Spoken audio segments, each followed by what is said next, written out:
नमस्कार दोस्तों, आज की कहानी का शीर्षक है सिहल द्वीप की पद्मिनी। किसी जंगल में एक सुंदर बगीचा था। उसमें बहुत सी परियां रहती थी। एक रात को वे उड़न खटोले में बैठकर सैर के लिए निकली।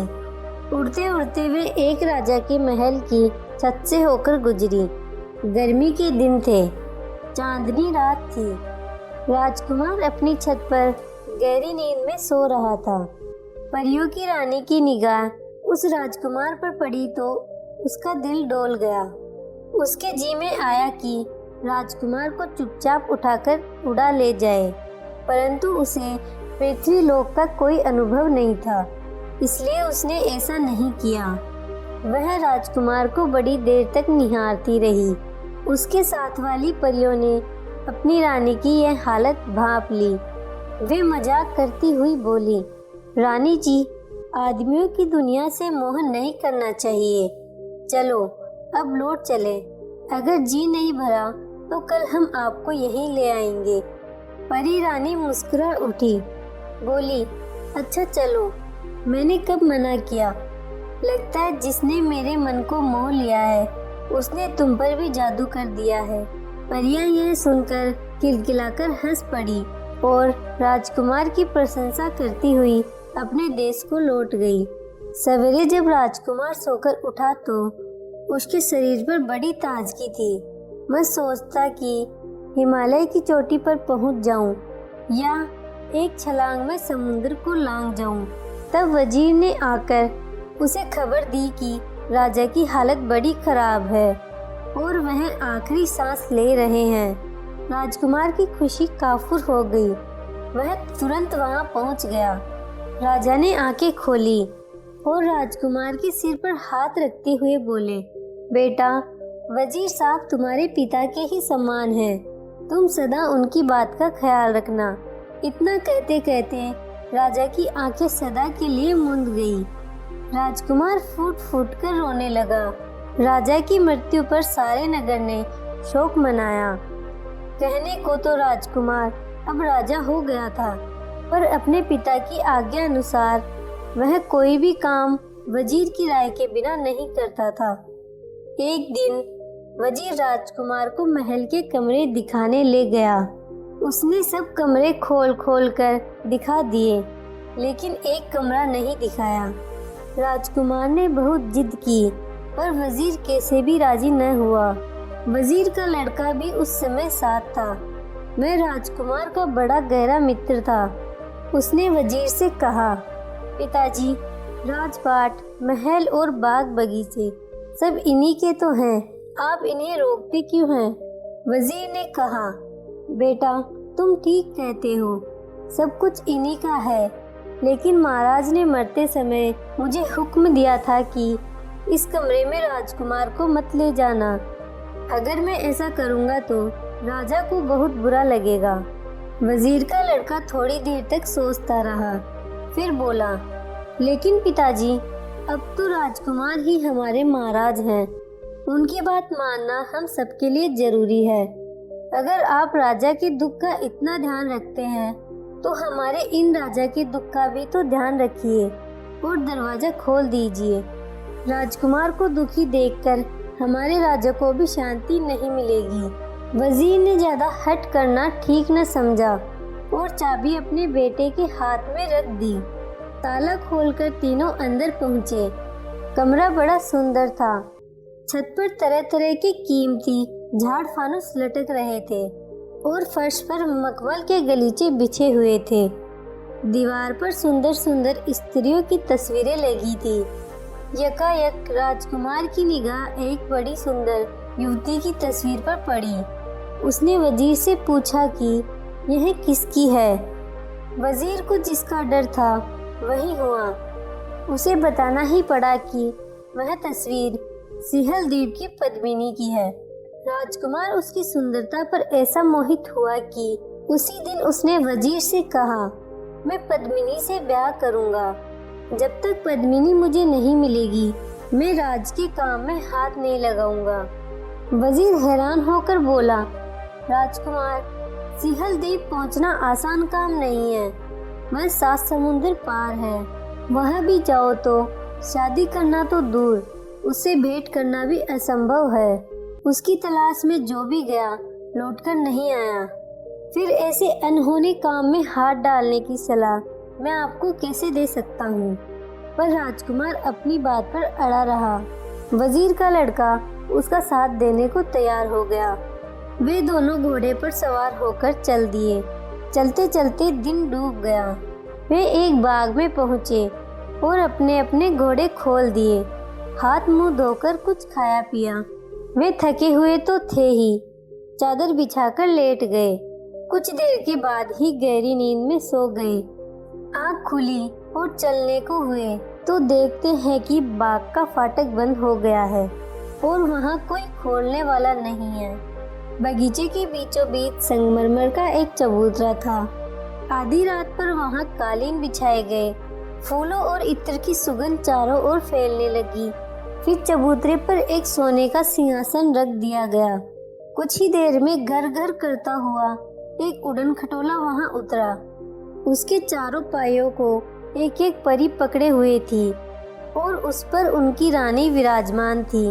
चारों परियों ने अपनी रानी को सहारा देकर नीचे उतारा और रत्न जड़ित सोने के सिंहासन पर बैठा दिया।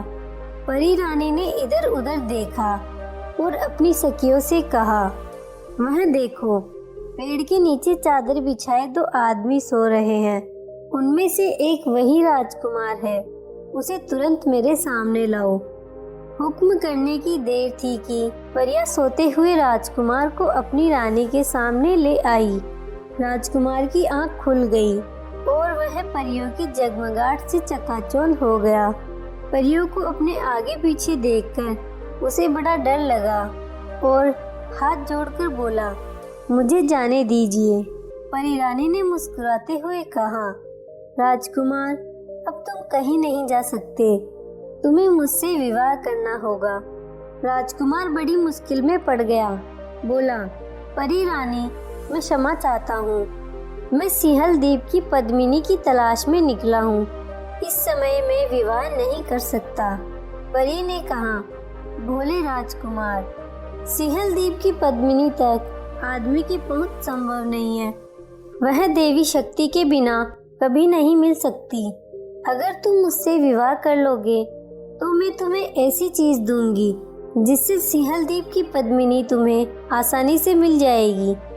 राजकुमार यह सुनकर बड़ा खुश हुआ और बोला, परी रानी, मैं तुमसे जरूर शादी करूंगा, पर तुम्हें मेरी एक बात माननी होगी। मैं जब पद्मिनी को लेकर लौटूंगा तभी तुम्हें अपने साथ ले जा सकूंगा। मैं प्रतिज्ञा करता हूँ कि मेरी इस बात में कोई हेर फेर नहीं होगी। परी ने प्रसन्न होकर अपनी अंगूठी उतारी और राजकुमार की उंगली में पहनाते हुए बोली, यह अंगूठी जब तक तुम्हारे पास रहेगी कोई भी विपत्ति तुम्हारे ऊपर असर न करेगी। इसके पास रहने से तुम्हारे ऊपर किसी का जादू टोना नहीं चल सकता। अंगूठी देकर परी रानी आकाश में उड़ गई। राजकुमार वजीर के लड़के के पास आकर सो गया। सवेरे उन दोनों ने देखा कि बगीचे का फाटक खुला हुआ है। वे दोनों घोड़ों पर सवार होकर चल दिए। पद्मिनी से मिलने की राजकुमार को ऐसी उतावल थी कि वह इतना तेज चला कि वजीर का लड़का उससे बिछड़ गया।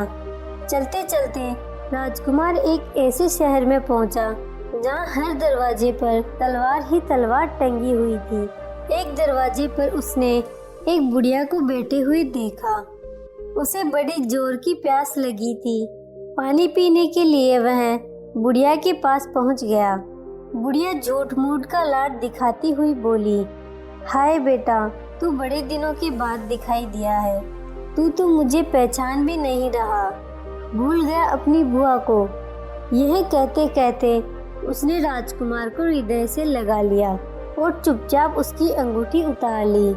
इसके बाद उसने राजकुमार को मक्खी बनाकर दीवार से चिपका दिया। उधर वजीर के लड़के को राजकुमार की तलाश में भटकते भटकते बहुत दिन निकल गए। अंत में उसे एक उपाय सूझा। वह परी रानी के बगीचे में पहुंचा और रात को एक पेड़ पर चढ़ गया। आधी रात को परी रानी उसी चबूतरे पर उतरी। वह वजीर के लड़के की विपदा को समझ गई। उसने उसे सामने बुलाकर कहा, यहाँ से 100 योजन की दूरी पर एक जंगल है। उसमें तरह तरह के हिंसक पशु रहते हैं। वहाँ ताड़ के पेड़ पर एक पिंजरा टका है, उसमें एक तोता बैठा है। उस तोते में उस जादूगरनी का सारा राज छिपा है, जिसने तुम्हारे राजकुमार को मक्खी बनाकर अपने घर में दीवार से चिपका रखा है। वजीर के लड़के ने पूछा, इतनी दूर मैं कैसे पहुंच सकता हूँ? परी रानी ने वजीर के लड़के को अपने कान की बाली उतार कर दी और कहा कि इसको पास रखने से तुम 100 योजन 1 घंटे में तय कर लोगे। इसमें एक खूबी यह भी है कि तुम सबको देख सकोगे और तुम्हें कोई नहीं देख पाएगा। इस प्रकार तोते के पिंजरे तक पहुंचने में तुम्हें कोई कठिनाई नहीं होगी और तोते को मारना तुम्हारे बाएं हाथ का खेल होगा। वजीर का लड़का बाली लेकर खुशी खुशी जंगल की ओर चल दिया। पेड़ के पास पहुंचकर उसने पिंजरा उतारा और तोते की गर्दन मरोड़ डाली। इधर तोते का मरना था कि जादूगरनी का भी अंत हो गया। वजीर का लड़का वहां से जादूगरनी के घर पहुंचा। जादूगरनी की उंगली से जैसे ही उसने अंगूठी खींची कि राजकुमार मक्खी से फिर आदमी बन गया। वजीर के लड़के से मिलकर राजकुमार खुशी के मारे उछल पड़ा। वजीर के लड़के ने राजकुमार को सारा किस्सा कह सुनाया। अब दोनों साथ साथ पद्मिनी से मिलने चल दिए। चलते चलते वे बहुत थक गए थे। रात भर के लिए वे एक सराय में रुक गए। राजकुमार सो रहा था। उधर से विमान में बैठकर महादेव पार्वती निकले। दोनों बातचीत करते चले जा रहे थे। एकाएक महादेव जी ने कहा, पार्वती, इस नगर की राजकुमारी बहुत सुंदर और गुणवती है। राजा उसकी शादी एक काने राजकुमार के साथ कर रहा है। अगर ब्याह हो गया तो जन्म भर राजकुमारी को काने के साथ रहना पड़ेगा। मैं इसी सोच में हूँ कि इस सुंदरी को काने से कैसे छुटकारा दिलाऊं। पार्वती जी ने नीचे सोए हुए राजकुमार की ओर इशारा करते हुए कहा, देखिए जरा नीचे की ओर, कितना सुंदर राजकुमार है। विमान उतारिए और राजकुमार को लेकर वर की जगह पहुंचा दीजिए। महादेव जी को यह युक्ति जच गई।